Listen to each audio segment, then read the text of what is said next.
Hello student, good morning. Next हमारी class आज रहेगी वही वंशागति के ऊपर। अभी तक हमने जो क्वेश्चन करे हैं वो करे हैं मेंडल के नियम के आधार पर, है ना। मेंडल कितने नियम दिए हमको? 3 नियम दिए। प्रभाविता का नियम, पृथक्करण का नियम और स्वतंत्र अपघटन का नियम। तो मेंडल ने जो नियम दिए मटर के पौधे पर प्रयोग किए और प्रयोग के आधार पर उन्होंने हमको 3 नियम दिए थे। प्रभाविता का नियम, पृथक्करण का नियम और स्वतंत्र अपघटन का नियम। तो 1900 के पहले मेंडल के नियमों के खोज हो चुकी थी, है ना। अधिकतर जीवों में मेंडल के नियम लागू होते हैं, लेकिन बाद में 1900 के बाद में जब मेंडल के नियमों की पुनर्खोज हुई, है ना, दूसरे वैज्ञानिकों ने जब मेंडल के नियमों की खोज करी तो उन्होंने क्या देखा, कुछ अपवाद सामने आए जहाँ पर मेंडल के नियम लागू नहीं होते। तो उसे कहा गया मेंडल बात का विचलन या नॉन मेंडेलियन वंशागति। तो आज हमारा क्वेश्चन उसी पर बन रहा है, नॉन मेंडेलियन वंशागति किसे कहते हैं। हमारा क्वेश्चन क्या बन रहा है, नॉन मेंडेलियन वंशागति किसे कहते हैं, उदाहरण सहित समझो। तो बात समझ में आ रही? ऐसी वंशागति जिसमें मेंडल के नियम लागू नहीं होते हैं, ऐसी वंशागति को कहते हैं नॉन मेंडेलियन वंशागति। समझ में आ रही बात? ऐसी वंशागति जिसमें मेंडल के नियम लागू नहीं होते हैं, ऐसी वंशागति को कहते हैं नॉन मेंडेलियन वंशागति, या हिंदी में बोले तो मेंडलवाद का विचलन। ठीक है, मेंडलवाद का विचलन। तो जब मेंडल ने नियम बनाए थे तो मेंडल के उपरांत सन 1900 सन के उपरांत बाद में कुछ दूसरे वैज्ञानिकों ने जब मेंडल के नियमों की पुनर्खोज करी तो क्या देखा, अधिकतर जीवों में तो मेंडल के नियम लागू होते हैं, लेकिन कुछ जगह मेंडल के नियम लागू नहीं होते हैं। उसी वंशागति नॉन मेंडेलियन वंशागति कहा गया। तो इसके 4 उदाहरण हमारे सामने हैं। एक तो है नॉन मेंडेलियन वंशागति के, या नॉन मेंडेलियन इनहेरिटेंस, है ना, नॉन मेंडेलियन वंशागति या नॉन मेंडेलियन इनहेरिटेंस। तो 4 जो अपवाद सामने आए वो है, पहला अपूर्ण प्रभाविता, इंग्लिश में इसको बोलते हैं इनकम्प्लीट डोमिनेंस, अपूर्ण प्रभाविता या इनकम्प्लीट डोमिनेंस। ठीक है। दूसरा उदाहरण है हमारे पास सह प्रभाविता, इंग्लिश में इसको बोलते हैं कोडोमिनेंस, सह प्रभाविता या कोडोमिनेंस। और तीसरा एग्जांपल है हमारे सामने बहुविकल्पता, बहुविकल्पता, इसको इंग्लिश में बोलते हैं मल्टीपल एलेलिज्म, बहुविकल्पता। और चौथा उदाहरण है हमारे सामने बहुप्रभाविता, जिसको बोलते हैं प्लेजियोट्रॉपी। तो ये चारों प्रकार की जो वंशागति है ये नॉन मेंडेलियन वंशागति के अंतर्गत आती है, जिसमें मेंडल के नियम लागू नहीं होते। तो सिस्टमेटिक क्रम में हम प्रत्येक जो एग्जाम्पल है, जो वंशागति, उसका अध्ययन हम करेंगे। तो सबसे पहले हमारा क्या है, अपूर्ण प्रभाविता, जिसको क्या बोलता है इनकम्प्लीट डोमिनेंस। दूसरा है सह प्रभाविता, इसको बोलते हैं कोडोमिनेंस। तीसरा है बहुविकल्पता, इसको बोल रहे हैं मल्टीपल एलेलिज्म। चौथा है बहुप्रभाविता, इसको बोल रहे हैं हम प्लेजियोट्रॉपी। ठीक है, थोड़ा थोड़ा तो मैं सब चारों के बारे में बताता हूँ। पहले आपको अपूर्ण प्रभाविता का मतलब क्या है। मेंडल का प्रथम नियम हमने पढ़ा, प्रभाविता का नियम, जिसमें क्या देखा था, जब 2 विपरीत लक्षण वाले जनकों के मध्य संकरण कराते हैं तो प्रथम पीढ़ी में 2 जनकों में से किसी एक जनक के लक्षण ही दिखाई देते हैं, दूसरे जनक के लक्षण दिखाई नहीं देते हैं। तो उसको क्या नाम दिया गया था, उस नियम को, उस वंशागति को प्रभाविता। तो एक नियम बन गया था हमारा प्रभाविता का नियम। ठीक है, यहाँ पर हम क्या देख रहे हैं, अपूर्ण प्रभाविता। अपूर्ण प्रभाविता का मतलब क्या है, जब 2 विपरीत लक्षण वाले जनकों के मध्य संकरण कराते हैं तो प्रथम पीढ़ी में दोनों जनकों में से किसी एक जनक के लक्षण भी स्पष्ट रूप से दिखाई नहीं देते हैं। ठीक है, किसी एक जनक के लक्षण भी स्पष्ट रूप से दिखाई नहीं देते हैं, उसको क्या नाम दिया गया, अपूर्ण प्रभाविता। ठीक है। दूसरा सह प्रभाविता, ये भी नॉन मेंडेलियन वंशागति है। सह प्रभाविता, इसमें भी क्या है, जब 2 विपरीत लक्षण वाले जनकों के मध्य संकरण कराते हैं तो प्रथम पीढ़ी में दोनों लक्षण अपने प्रभाव दर्शाते हैं, मतलब दोनों जनकों के लक्षण आते हैं अलग अलग स्वतंत्र रूप से, उसको क्या नाम दिया गया है, सह प्रभाविता। ये भी नॉन मेंडेलियन वंशागति है। तीसरा है बहुविकल्पता, मल्टीपल एलेलिज्म। बहुविकल्पता, वैसे तो नियम क्या है, एक लक्षण के लिए एक जीन्स होता है, एक लक्षण के लिए क्या होता है, एक जीन्स होता है। एक यहाँ पर क्या हो रहा है, एक लक्षण के लिए एक से अधिक जीन्स जिम्मेदार होते हैं, एक लक्षण के लिए एक से अधिक जीन्स जिम्मेदार होते हैं। ऐसी वंशागति का नाम दिया गया बहुविकल्पता। ठीक है। चौथे में बहुप्रभाविता है, 4th नंबर की हमारी बहुप्रभाविता प्लेजियोट्रॉपी। इसमें क्या है, अभी बताया मैंने आप लोगों को, किसी एक लक्षण के लिए एक जीन्स जिम्मेदार होता है, लेकिन यहाँ पर क्या हो रहा है, बहुप्रभाविता में एक जीन्स, एक एलियंस, एक कारक एक से अधिक लक्षणों को प्रभावित कर रहा है, तो उसको क्या नाम दिया गया, बहुप्रभाविता। तो चारों प्रकार की जो वंशागति है इनको बोलते हैं नॉन मेंडेलियन वंशागति। या non Mendelian inheritance, non Mendelian वंशागति या नॉन मेंडेलियन इनहेरिटेंस, या एक और नाम है इसका मेंडलवाद का विचलन। विचलन क्यों बोल रहे हैं? यहाँ पर मेंडल के नियम लागू नहीं हो रहा है, जिसे क्या नाम दिया गया है? नॉन मेंडेलियन वंशागति या मेंडलवाद का विचलन। तो सिस्टमेटिक क्रम में हम चारों जो हमारा सामने वंशागति है, जो उदाहरण है, एग्जाम्पल है, उसके बारे में स्टडी करते हैं। तो पहली हमारा जो एग्जाम्पल है क्या है? अपूर्ण प्रभाविता। पहला उदाहरण कौन सा है? अपूर्ण प्रभाविता। मैंने आपको बताया है अपूर्ण प्रभाविता का मतलब क्या है। जब दो विपरीत लक्षण वाले जनकों के मध्य संकरण कराते हैं तो प्रथम पीढ़ी में दोनों जनक के लक्षण स्पष्ट रूप से दिखाई नहीं देते हैं। दोनों जनक के लक्षण स्पष्ट रूप से दिखाई नहीं देते हैं, दोनों लक्षण मिलजुल कर सामने आते हैं। ऐसी वंशागतियों के नाम दिया गया अपूर्ण प्रभाविता। तो मेंडल ने, या मेंडल के बाद में, है ना, मेंडल के बाद दूसरे वैज्ञानिकों ने एक पौधा उपयोग में लाए, उस पर प्रयोग किए, उसका नाम था मिराबिलस जलापा। एक पौधा था मिराबिलस जलापा,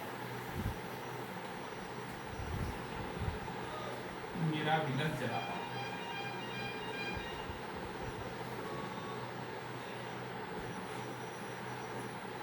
मिराबिलस जलापा, इसका एक और नाम है 4 o'clock प्लांट।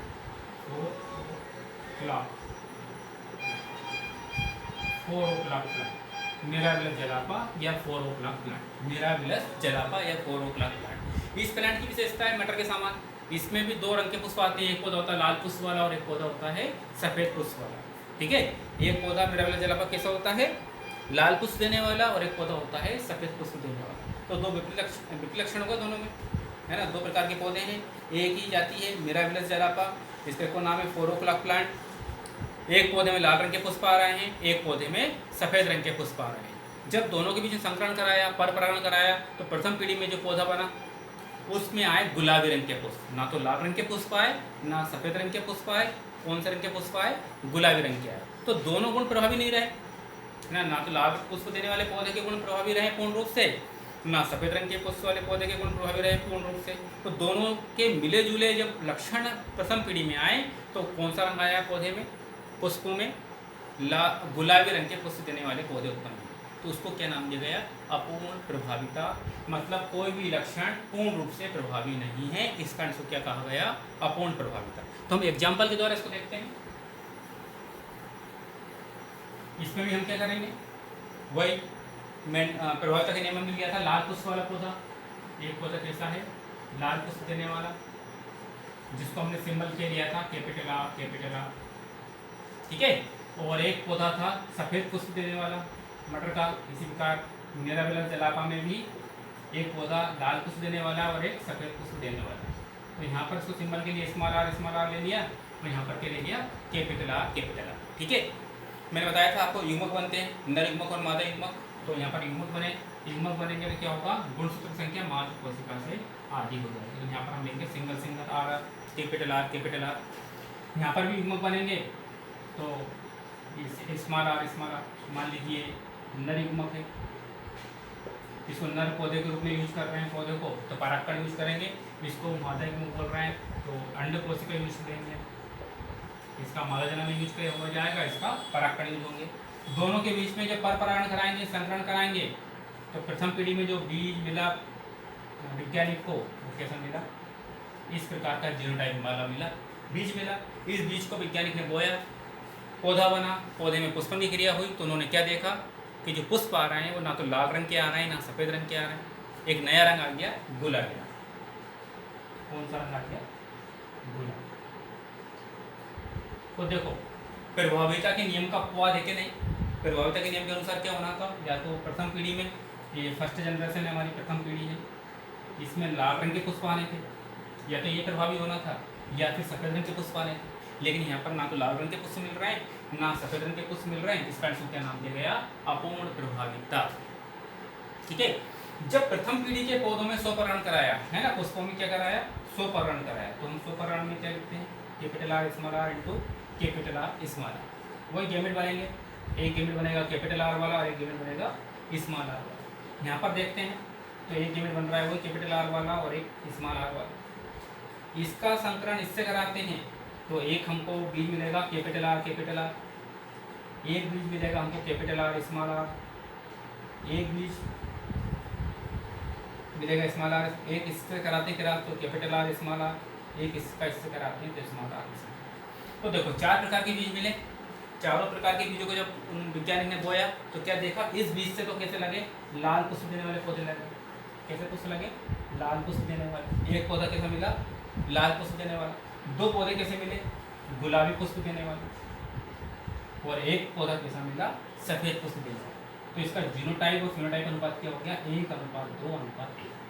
तो कभी भी आपसे ओटी क्वेश्चन में आए, कॉम्पिटिशन एग्जाम में या हमारे बोर्ड एग्जाम में, अपूर्ण प्रभाविता का जीनोटाइप अनुपात क्या था, तो क्या है 1:2:1।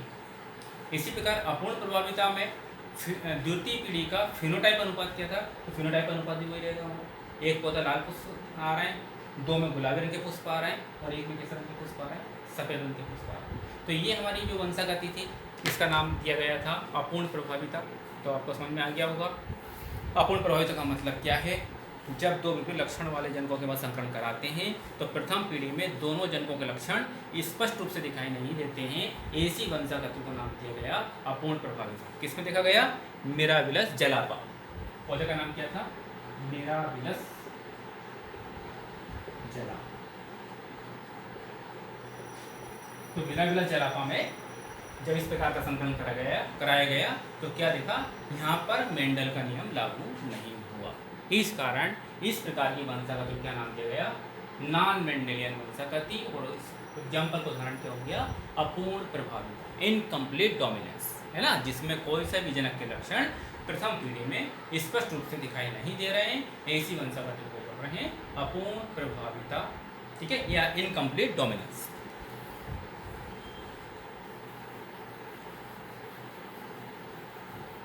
दूसरा है हमारा, अभी मैंने 4 आपके सामने उदाहरण लिखे थे। दूसरा क्या था, सह प्रभाविता।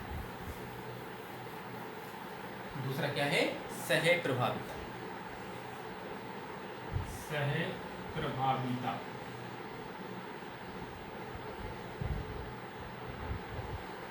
सह प्रभाविता इंग्लिश में बोलते हैं इसको कोडोमिनेंस। सह प्रभाविता या कोडोमिनेंस। इस प्रकार की वंशागति में क्या हो रहा है, जब 2 विपरीत लक्षण वाले जनकों के मध्य संकरण करा रहे हैं तो प्रथम पीढ़ी में दोनों जनकों के लक्षण स्पष्ट रूप से दिखाई दे रहे हैं, मतलब साथ साथ आ रहे हैं, कोई भी लक्षण छुप नहीं रहा है।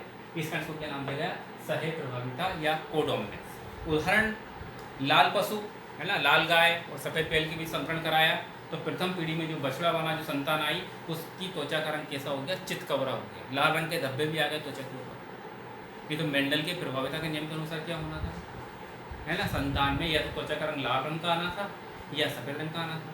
लेकिन इसमें क्या देखा गया, ना तो लाल रंग आ रहा है स्पष्ट रूप से अकेला, ना सफ़ेद रंग आ रहा है, दोनों लक्षण, दोनों त्वचा के रंग साथ साथ आ रहे हैं। और बछड़े का या संतान का रंग कैसा हो गया, त्वचा का रंग चितकबरा हो गया, रोयन कलर का हो गया। तो ऐसी वंशागति को क्या नाम दिया गया, सह प्रभाविता। तो इसमें किसका यूज किया गया, लाल पशु, लाल त्वचा वाला पशु और सफ़ेद त्वचा वाला पशु गाय में, है ना, गाँव में देखा गया। तो लाल त्वचा वाला पशु है, आर लिख दिया, सफ़ेद वाला है तो उसको स्मॉल लिख दिया, है ना, सफ़ेद पशु जिसके त्वचा का रंग कैसा था, सफ़ेद। और एक पशु जिसके त्वचा का रंग कैसा था, लाल। त्वचा का रंग लाल है और एक का कैसा है, सफ़ेद। मान लीजिए गाय है, काऊ, और ये क्या है, बैल।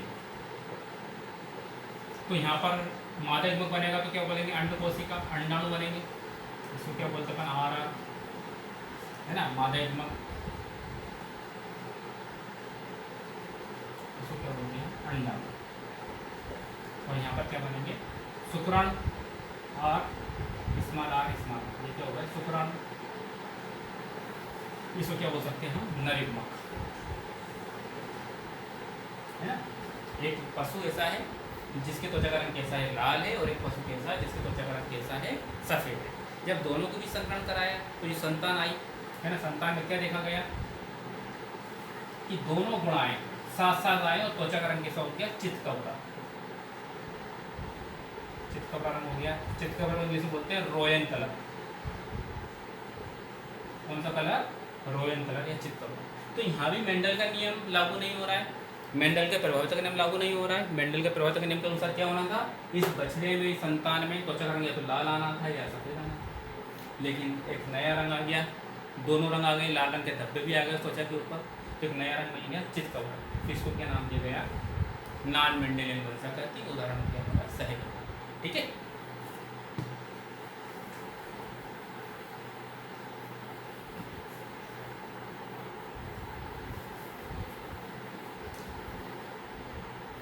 तीसरा उदाहरण था हमारा बहुविकल्प का, मल्टीपल एलेलिंग, इंग्लिश में क्या बोलते हैं इसको? मल्टीपल एलेलिंग या बहुविकल्पता। नियम क्या है? एक लक्षण के लिए एक जीन्स जिम्मेदार होता है, एक लक्षण के लिए एक ही जीन्स जिम्मेदार होता है, एक लक्षण की वंशागति किसी एक जीन्स के द्वारा होती है। लेकिन यहाँ पर क्या देखा गया?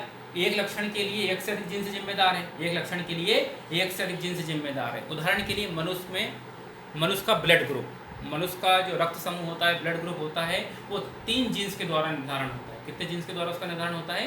3 जीन्स के द्वारा निर्धारण होता है। तो ऐसे वंशागति को क्या नाम दिया गया? बहुविकल्पता, है ना। मनुष्य की जो ब्लड ग्रुप होता है, मनुष्य का जो ब्लड ग्रुप होता है, 4 प्रकार का ब्लड ग्रुप होता है, IA, IB, IO, IAB,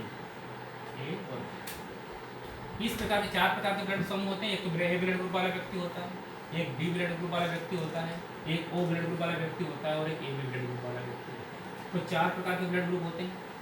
तो ब्लड ग्रुप के निर्धारण के लिए हमारे पेरेंट्स से जो हमको ब्लड ग्रुप मिला है, हमको उसके लिए 3 जीन्स जिम्मेदार है। कितने जीन्स जिम्मेदार है? 3 जीन्स के द्वारा उसकी वंशागति होती है। ऐसी वंशागति का नाम दिया गया बहुविकल्पता। ठीक है। तो मनुष्य के ब्लड ग्रुप का जो वंशागति हो रही है, ब्लड ग्रुप की जो वंशागति हो रही है, वो कितने जीन्स के द्वारा हो रही है? 3 जीन्स के द्वारा हो रही है। तो ये भी एक प्रकार की क्या है? नॉन मेंडेलियन वंशागति, जिसको हम बोलते हैं बहुविकल्पता, मल्टीपल एलेलिंग। चौथा उदाहरण हमारा था नॉन मेंडेलियन वंशागति में बहुप्रभाविता, पेलियोट्रॉपी। बहुप्रभाविता चौथी नॉन मेंडेलियन वंशागति कौन सी है? बहुप्रभाविता। ठीक है, पेलियोट्रॉपी। अभी मैंने बताया एक लक्षण, एक जीन्स एक लक्षण का निर्धारण करता है, एक लक्षण की वंशागति करता है। लेकिन यहाँ पर क्या देखा गया? इस उदाहरण में एक जीन्स के द्वारा एक से अधिक लक्षणों की वंशागति दर्शाई गई। एक जीन्स के द्वारा एक से अधिक लक्षणों की वंशागति जब वंशागति होती है, एक जीन्स के द्वारा जब एक से अधिक लक्षणों की वंशागति होती है, ऐसी वंशागति को बोलते हैं बहुप्रभाविता। ठीक है। तो ये देखा गया ड्रोसोफिला मेलेनोगास्टर, एक फ्रूट फ्लाई है, उसमें देखा गया कि उसमें एक लक्षण के द्वारा, एक जीन्स के द्वारा एक से अधिक लक्षणों की वंशागति है। तो चौथा उदाहरण हो गया हमारा बहुप्रभाविता। ठीक है। तो इस प्रकार नॉन मेंडेलियन वंशागति, ऐसी वंशागति जिसमें मेंडल के नियम लागू नहीं हो रहे हैं, मेंडल के नियम के खिलाफ वंशागति हो रही है, ऐसी वंशागति को बोलते हैं नॉन मेंडेलियन वंशागति या मेंडलवाद का विश्लेषण। तो हमारे उदाहरण कितने आए? 4 आए। अपूर्ण प्रभाविता, सह प्रभाविता, बहुविकल्पता और बहुप्रभाविता, ये सब के कहलाते हैं नॉन मेंडेलियन वंशागति। ठीक है। आज का वीडियो हमारा यहीं तक रहेगा। Okay, take care, good bye.